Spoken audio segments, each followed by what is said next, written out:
એકવાર એક યાત્રી ટ્રેનમાં પ્રવાસ કરી રહ્યો હતો. રસ્તામાં તેને ખૂબ તરસ લાગી.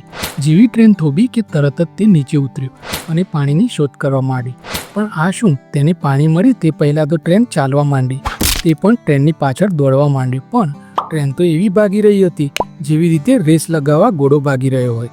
આથી તે ટ્રેનને પકડી ન શક્યો.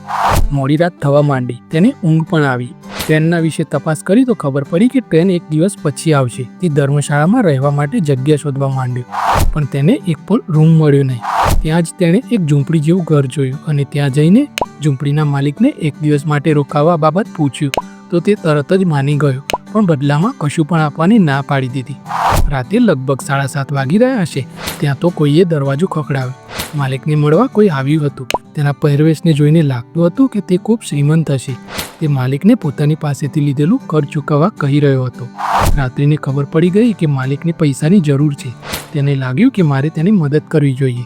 બીજા દિવસે સવારે તેણે એક કવર મૂક્યું જેની સાથે એક પત્ર પણ જોડાયેલો હતો, જેમાં લખ્યું હતું કે તમે મારી ખૂબ મદદ કરી છે અને બદલામાં કોઈ આશા પણ કરી નથી, પણ મારે પણ કશું કરવું જોઈએ, એટલે આટલા પૈસા તો તમારે લેવા જ પડશે.